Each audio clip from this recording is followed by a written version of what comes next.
It has been over 4 years since the last Startup Dhaka documentary. In our previous film, we tried to show the potential of local startups. This time, we want to showcase the potential of Bangladesh's economy and its investment opportunities on offer that are often missed by the rest of the world. When we tell the Bangladesh story in person, it's not uncommon to hear the reaction that it's a hidden gem flying under the radar. To get us started, let's hear what the co-founders of Startup Dhaka have to say about the local startup scene. In recent times, we have seen substantial tech investments taking place in Bangladesh because our local founders were able to solve large complex problems at scale, from rideshare to mobile payment. However, we have seen that first-time founders often lack clear understanding about the basic fundamentals of a startup, from product market fit or MVP or scaling issues. The good news is now we have a number of accelerator programs and incubators to help the early stage startups to win in this market. There are cheaper smartphones available, cheaper data packs available for internet, and internet speeds have improved a lot. So people are actually now using video conferencing. So it just shows that adoption can move very, very quickly, and you don't need to teach people how to use an app as long as the infrastructure is in place. This year alone has seen some heavy-hitting investments come into Bangladeshi tech and beyond.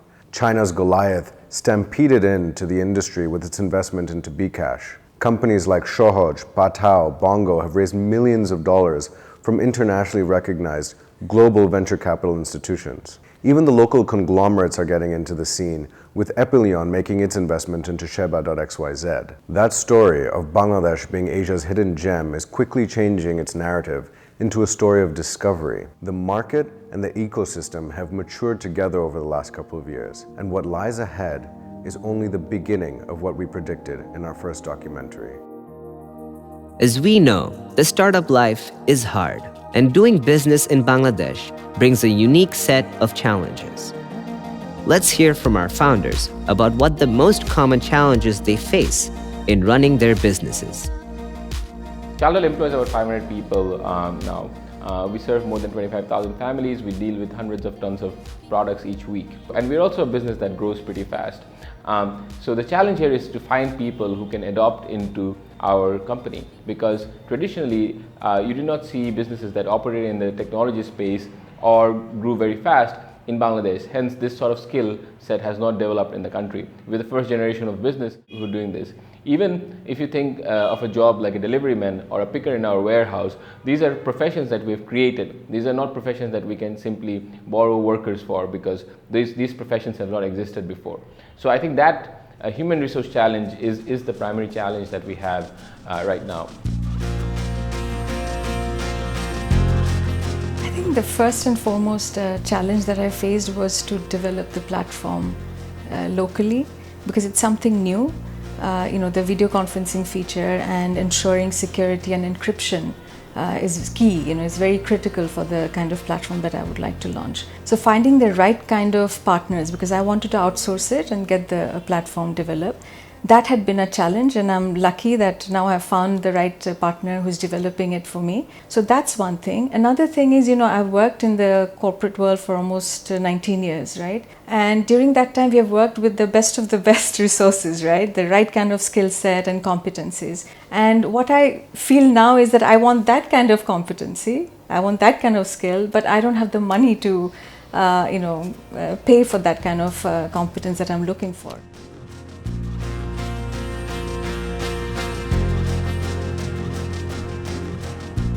Top 3 challenges we have faced to build Sheba.xyz. এক নম্বরটা হচ্ছে গিয়ে talent professional acquisition. আমাদের যে budget, সেই বাজেটের মধ্যে right ট্যালেন্টদেরকে onboard করাটা একটা এক্সপেন্সিভ ব্যাপার আমাদের জন্য। 2 নম্বর হচ্ছে যে ম্যানেজিং ফান্ড।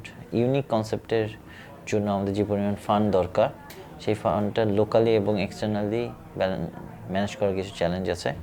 এক্সটার্নালরা কমফোর্ট ফিল করে না এখনও বাংলাদেশে আসতে, আর ইন্টারনালদের ওই ফান্ড ক্যাপাবিলিটি এখনও গ্রো করে নাই। আর থার্ড হচ্ছে যে ম্যানেজিং এক্সপেকটেশন। আমরা যখনই কোনো কিছু করি আমাদের যেমন একটা এক্সপেকটেশন থাকে যে খুব তাড়াতাড়ি সাকসেস করবো, ইনভেস্টরদের একটা এক্সপেকটেশন থাকে যে সাকসেসটা তাড়াতাড়ি নিয়ে আসা, কিন্তু উই হ্যাভ লার্ন যে this is not a miracle, so we have to wait till we see the success. এটাকে আমরা এখন মেন্টালি রেডি যে এটার জন্য ওয়েট করা এবং কাজ করে যাওয়া। Funding seems like the most common problem faced by local startups, since there are not too many VCs or angel investors. Even with the few that there are, most are not willing to make seed stage investments, as they perceive it as risky. So the first thing that you need to start a startup is conviction. So when we started, I had a very reasonable job. I was making a very decent earning, and I had some savings from it, and as did my other friends. And we basically quit our job to start the startup. I think in the initial days, from our own pocket, we spent about 15 lakhs. That was pretty much most of our savings. And we were very scrappy. Like first 6 months, we spent maybe 7-8 lakhs. We didn't buy a car. We didn't get a big apartment. We just had one room and a camera with which we took pictures. Whenever we got an order, we'd go to the market, purchase the products ourselves and deliver. So you just have to be scrappy. And those days, that culture has existed till today. Like we are scrappy when we buy our laptops even today, like we buy second-hand laptops. The other thing that I realized in the early days was that I could not convince anyone in Bangladesh about the internet or a business starting on the internet. When I first spoke to some people, they were like, oh, okay, you will get to 50,000 taka revenue, and then what, right? So people in Bangladesh did not understand us at all. And so I had to go pretty much abroad to raise funds. It was not a lot of money, but it got the ball rolling. The first time we raised money, it was $25,000 from 500 startups. And that was after maybe like 30 pitches I had done. In most cases, people would be like, what is Bangladesh? They had that idea that Bangladesh was this country full of floods and no opportunities. So we were rather lucky, I would say, because I had to make a pitch in the elevator to get 500 startups in and $25,000. In the initial, we only had like $45,000 to run with. And then we got some more investors who put in 100,000, and then it started rolling. Now, as a company, our revenues are close to $10 million. We employ about 500 people, but the early days is still about starting small, staying scrappy, and convincing people to part with a little sum of money. So in my case, I went to Harvard Business School, where the alumni network is very strong. They're working in different private equity shops, venture capital funds all over the world. And they really help each other, reach out to each other and help people. So that network really helped me connect with a lot of VCs and private equity firms. Plus also, I've been blessed to have a lot of angels invest in us.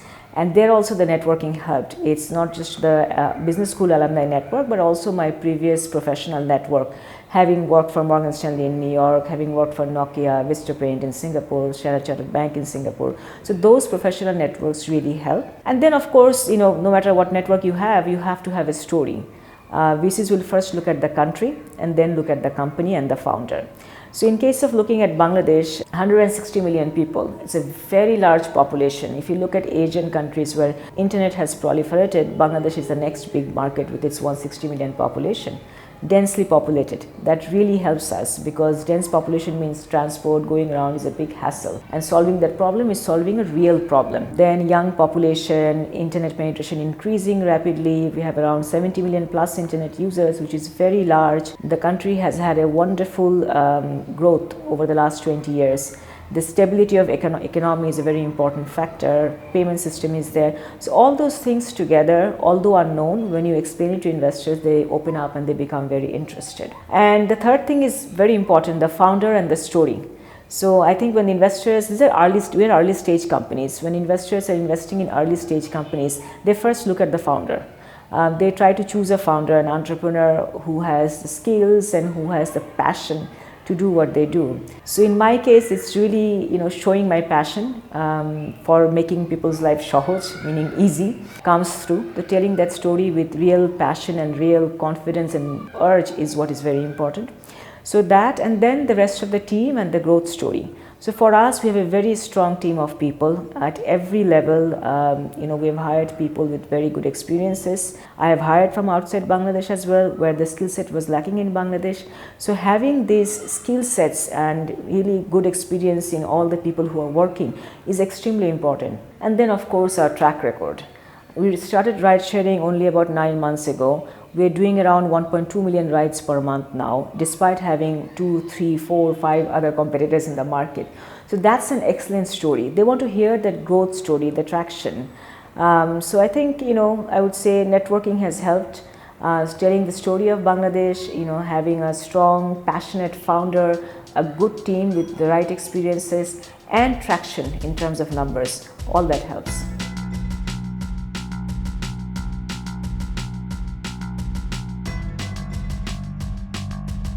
Startups like Pathao, a local ride-sharing company, and Bongo, the Netflix of Bangladesh, have been able to defy the odds and raise funds both locally and internationally. We focused on getting smart money, right? People who knew Bangladesh, people who believed in the business model, people who would, in reality, would work for the company, right? So we were not just asking people that if they can invest in Pathao in terms of money, we were also asking them if they can invest time in Pathao, right? So that way, when we went out and after we raised money, it was more of in the terms of, hey, we have a list of investors who would also add value to Pathao, right? So these are the people that I rely on and I have relied on for growth. So the main issues they had were concerns about the country. For example, how do they get their money in? How do they get their money out? Are there tax regulations? Are there restrictions? How mature is the system? Are there regulatory frameworks that are going to protect their investment? All of these kind of things which they don't really know much about the country, and these are some of the concerns that they had. So our strategy was to get them here. And all of these investors who we approached, we basically said, why don't you just come to Bangladesh for 2 days, check it out, look at our setup, look at our office, meet the people in our team, meet the people in the country. And when they actually came here and saw Dhaka and saw Bangladesh, saw what we're doing, met with the entrepreneurs, saw how talented people are, how passionate people are, how much drive our entrepreneurs really have, it completely changed the perception. Because the perception they had of Bangladesh being this poor, corrupt country full of natural disasters and just poverty-stricken, and the reality that they saw when they came here and actually spent time with the entrepreneurs, spent time at the offices of the businesses such as ours, it really opened up their eyes, and they saw how vibrant and how much opportunity there really is here and how much untapped potential there is here.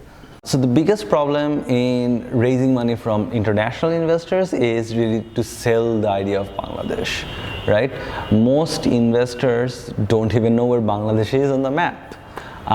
So one of the things that we do when we go and pitch to investors is really to sell the idea of Bangladesh, right? We have to sell how much the population is, we have to sell the GDP increase over the last few years, we have to sell the size of the market, the total addressable size of the market.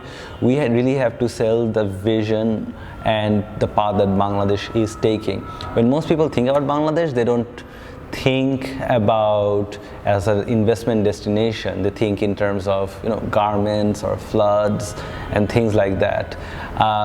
What we have to do is change their perception and to take Bangladesh as as a destination to invest in technology. That has really been the biggest challenge. More than we have to sell obviously the team and the product, but more than that, we have to sell the country. It's a chicken or egg problem. If people did not invest in Bangladesh, they don't know anything about Bangladesh. If they don't know anything about Bangladesh, they don't want to invest in it. So it's really about pushing them through the finish line. And what happens is that later on, investors talk to each other, and others will say that, hey, you know what? We invested in Bangladesh. Turns out it's a great market, and then other investors come in. But the initial push to move people away. Move people from inertia to actually the momentum that we deserve. That has been the challenge.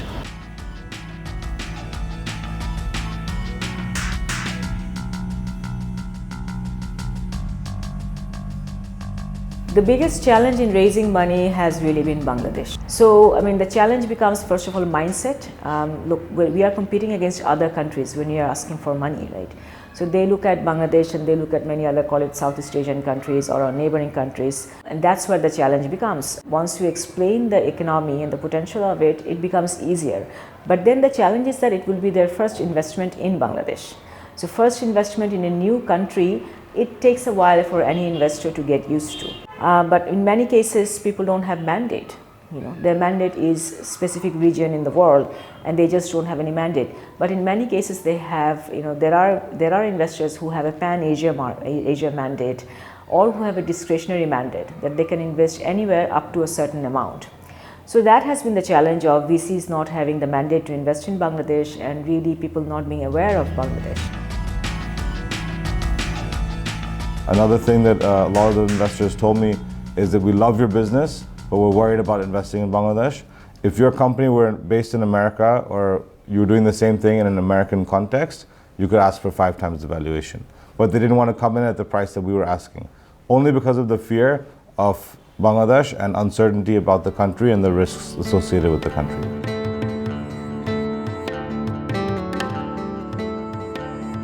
So IFC has invested here in Bangladesh, a new venture capital investment with Chaldal. I'd say our experience is actually longer than that, because I would put bKash as a real venture investment, which was in 2013, which is now a very significant part of the payments ecosystem. So when we're looking at investing in Bangladesh, first of all, I would say there are challenges with regard to smaller companies. We have quite high standards with regard to all of our corporate governance and even environmental and social standards. So when you're a growing company, they're sometimes challenging. We are looking also at a lot of companies that are actually setting up their entities outside of Bangladesh. And so we might be investing in an entity that's outside of Bangladesh, but for the Bangladeshi market. We would much prefer to be investing our funds right here in Bangladesh. We also can see that there is a need for having more other strategic investors come in. So IFC's real indicator of success is that we're also able to bring in other venture investors, other equity investors. We've seen many more new funds coming in now to Bangladesh, but that's something that's an important indicator for us. We actually would prefer to be coming in with another large venture investor that may have deep pockets necessary for the startup economy. While there are challenges, we often underestimate the macroeconomic factors of Bangladesh. We have some amazing growth metrics that are not being highlighted loud enough internationally. The market is really big. People don't realize just how big it really is. What's unique about Bangladesh is that we have in Bangladesh what I call the density dividend. If you look at the economic activities, look at the density of population, we have one of the highest GDP per square mile in emerging Asia. In fact, it's the highest GDP per square mile. This density of economic activity creates a lot of opportunities, not just for industry, but also services. And that way, Bangladesh economy is very unique. And this density dividend, if you look at the 1970s and 80s, it helped create the social innovations we have.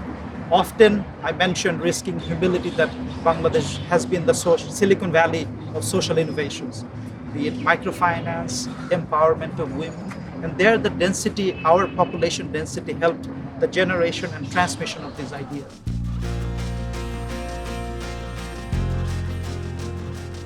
So today I'm going to talk about 3 things about Bangladesh. The first point, consistent GDP growth rate. The second point, demographic dividend Bangladesh is enjoying. The third point, growing middle and affluent class consumer population in Bangladesh. So the first point, Bangladesh has grown over the last 10 to 15 years at a consistent GDP growth rate of 5 to 7% compared to India and China, who had a higher standard deviation of their GDP growth. The second point, Bangladesh has a very strong, technology adaptable, growing discretionary income, younger population, of which 50% of the population is below the age of 35. And they can become a large consumer of consumer durable goods and other goods in future. And that brings me to my third point. Bangladesh has a growing middle and affluent class population who is not only young, but is growing at double-digit rates of almost 10.5% every year. That means the current 12 million population will triple to 36 million within just 10 years. And they will not just live in the two cities that we know, Dhaka and Chittagong, the capital of Bangladesh and the commercial capital of Bangladesh, but the growth is going to come from all 33 cities all over Bangladesh, all divisional cities. There will be big consumers of consumer durable goods, consumer electronics goods, FMCG goods, and Bangladesh will actually join the Asian middle class market.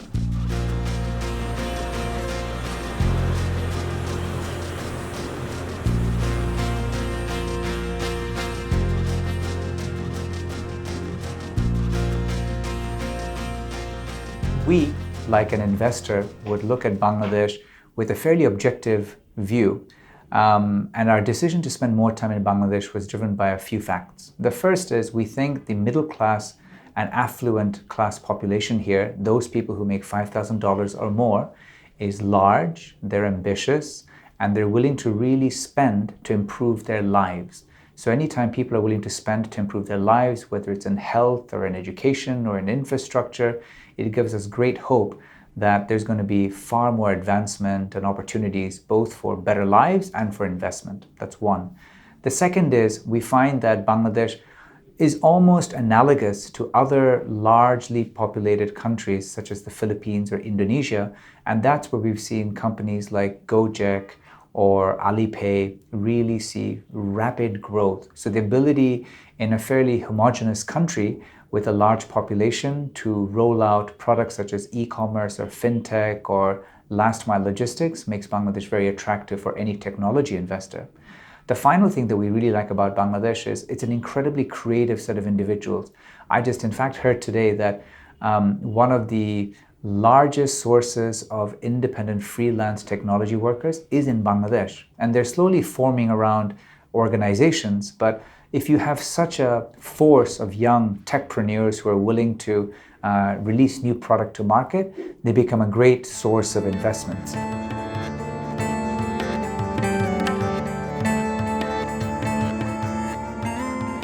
From a macro risk perspective, Bangladesh has one of the highest and least volatile GDP growth in the world. If you look at the indicators of measuring risks that rating agencies look at, from similarly rated credits, Bangladesh has better fundamental in terms of level of growth, volatility of growth, foreign exchange reserves, external debt. All this makes Bangladesh as an underrated credit, which makes the returns, risk-adjusted return for Bangladesh far higher than most emerging market countries.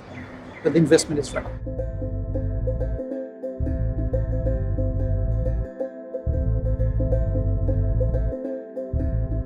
See, we are developing infrastructure, power, energy, roads, connectivity. All these are improving in this country that will make investment a lot more profitable. Besides, the Bangladesh economy is expanding. Market is getting larger and larger. Size of the middle class is increasing. And that creates a very lucrative market. And secondly, Bangladesh is getting more and more integrated with the global market. And the foreign investor who comes to Bangladesh can focus either on the local market or the global market.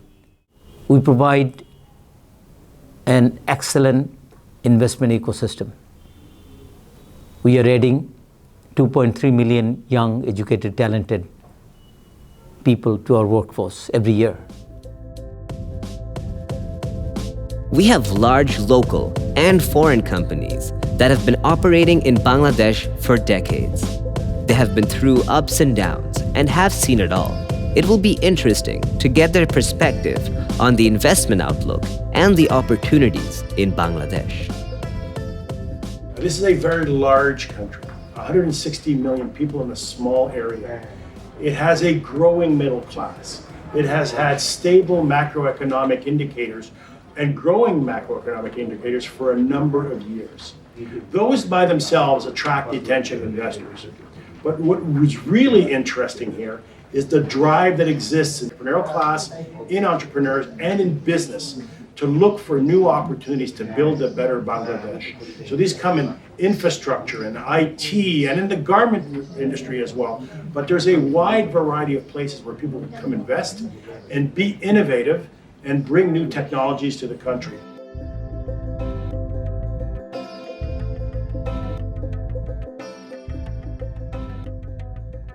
Firstly, Bangladesh is a big country, not maybe land size, but if you look at our people, 160 million people is huge.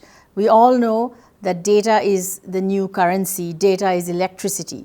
The amount of data our population can produce is very interesting for any company in the world right now. Bangladesh will be noticed now more because we've got some big investors investing in our local startups. So, it's a story of when one giant walks in, then the other investing giants will also follow, right?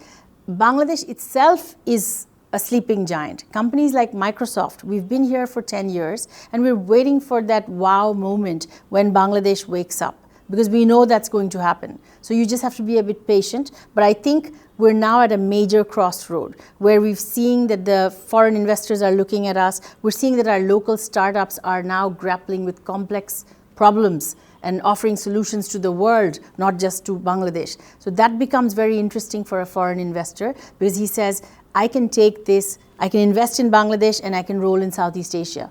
The population is very huge. That's where the excitement is.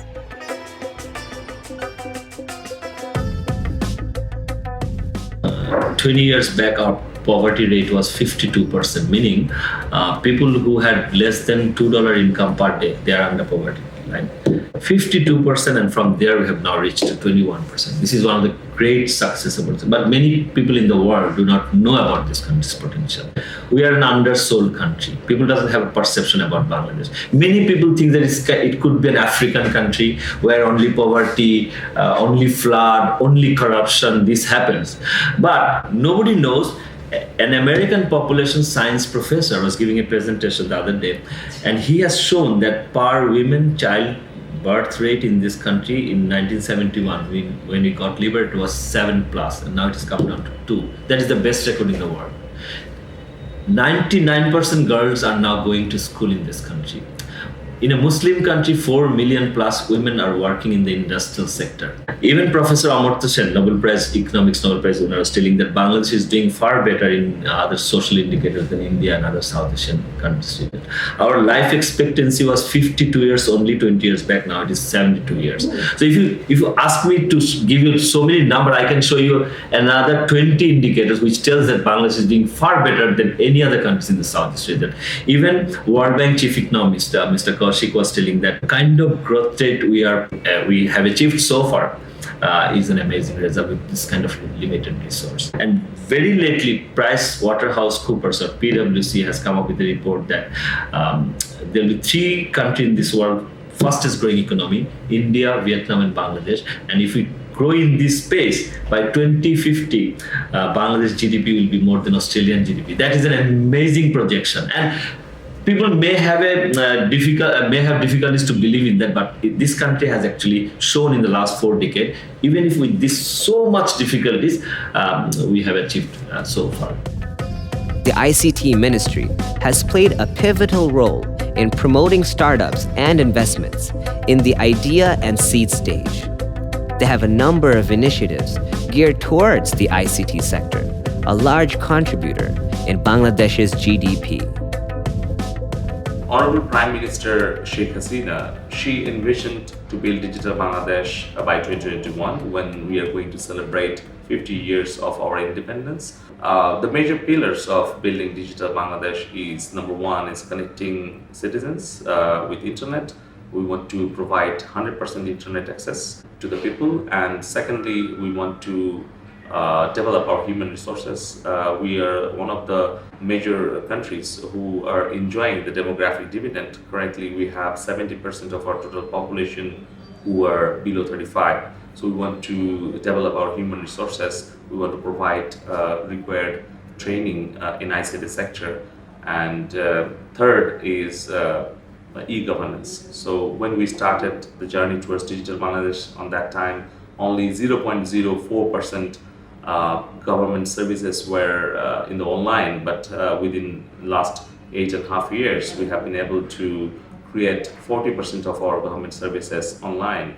And under the prudent leadership of Honorable Advisor to Honorable Prime Minister, Mr. Sajib Wazir Joy, we are trying to build ICT ecosystem where ICT industry will be a main part of our economy. So in last 8.5 years, we have been able to increase the ICT export from $26 million to $800 million, and we have a target to reach $1 billion ICT export by 2018 and $5 billion export by 2021. Startup Bangladesh is a project under ICT Ministry under the IDEA platform. The mission of Startup Bangladesh is to support our young entrepreneurs and create an entrepreneurial ecosystem in the country. Bangladesh plans to reach middle income country status by 2021. And in order for us to maintain that status, we need to make sure our innovation supply chain is active. Startup Bangladesh, with that goal, is supporting our young entrepreneurs through funding, mentoring, and providing them different type of supports as they need it. From funding perspective, we provide funding to idea stage companies where they can use the fund to create prototypes. We also provide supports, monetary supports, and also technical supports to seed stage companies and growth stage companies.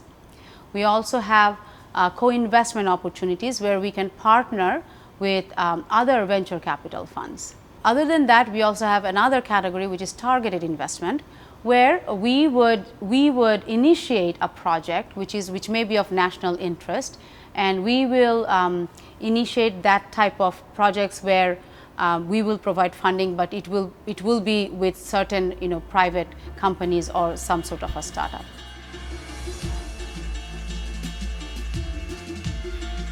Startup Dhaka has been working to change the narrative of Bangladesh and show the world the opportunities this country has to offer. The team has invested in local startups, run an accelerator in partnership with the largest telco in Bangladesh. Through these experiences, we share our knowledge and insights with our startup community. But the biggest problem right now is that investors and talent outside the country do not know about the Bangladesh potential. We cannot change this overnight, but we believe every little action can help put a spotlight in our country. We leave our audience with these final words from our stakeholders and startup community. We hope we will start seeing Bangladesh through the prism of what it can be in the next 10 years. A surging economy, a hidden gem flying under the radar. I love the variety in Bangladesh. You have this incredible, vibrant, dense city of Dhaka where there's chaos, but it works. And then you walk out of the city or fly out of the city for half an hour and you end up in a peaceful tea garden or on a very beautiful beach or with beautiful vistas. And to me, that's the incredible part. It's so dense, the experiences are so varied, and they're so close to each other. ICT provides huge opportunities for Bangladesh because technology, hardware, software, and services will change all countries around the world, all industries, all sectors, all parts of life. And I think bringing these ideas to bear, whether it's on maybe water, on energy, on traffic, all the topics that Bangladesh is wrestling with, I'm sure people in Bangladesh will come up with great ideas and then make them work, not just for Bangladesh, but for the rest of the world too. Global business leaders like Bill Gates and Jack Ma, they're already investing in Bangladesh. And unfortunately, Bangladesh is still out of the radar of Silicon Valley VCs and even the regional VCs. It's probably primarily because there's a knowledge and awareness gap. And secondly, there is a perceived risk factor. And whenever these global investors, they visit Bangladesh or send their team, their perception completely changes and they instantly write the check. Ideas and breakthroughs need support, one of which is capital. And that's why initiatives like the Bangladesh Angels Angel Investment Network are important to provide access to capital for early stage entrepreneurs. Foreign venture capitalists are here. More will come. And our local VC framework has also matured, with the first fund licenses having been issued and the first funds having been registered. A couple of us are also working with IDLC to launch a venture capital fund later this year. Our local initiatives like the GP Accelerator, Bangladesh Angels, and professionally managed venture capital funds are really priming and positioning our local ecosystem for the next Dhaka startup. This is the country where you can distribute your product and service at the lowest distribution cost because we live so close. So that means Bangladesh has an internal market, domestic demand. There can be a domestic demand-led growth in this country. So far we have grown with export-led growth. So now when the per capita income is rising, now it is $1,600 and we are expecting by 2021 it will exceed $2,000. That means when you go to the middle income stage, higher middle income stage, we will have much bigger demand from the internal, and the growth will be coming from the need of the people of this country, and it will be more tech-based growth. I mean, innovation and technology, everywhere we see that there is a scope for giving creating more value by introducing more tech-based services. So we are very excited about the potential of technology business in Bangladesh because we don't have to wait for external market forces to grow our digital economy. Now, if our local founders can solve the large and complex problem that exists in Bangladesh and solve it at scale, and if they can drive value for our local customers, then our digital economy will be the next biggest economic driver in Bangladesh. And that's the vision that Startup Dhaka believes in absolutely. We are at the cusp of a major breakthrough. We're going to see a hockey stick growth in the next 4 years. Technology adoption is going to happen much faster. Disruptors are going to scale much faster. We've already seen the likes of Sheba, Patao, Shohoj and Bongo scale very quickly. And we're quite excited with the investments that are flowing in and NRB residents coming back to Bangladesh. So we will see a major growth in the next couple of years.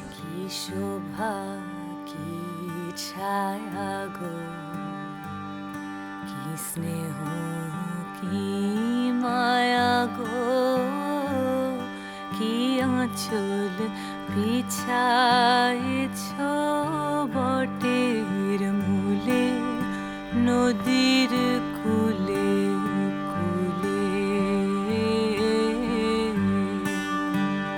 মা তোর মুখের বাণী আমার কানে লাগে সুধার মতো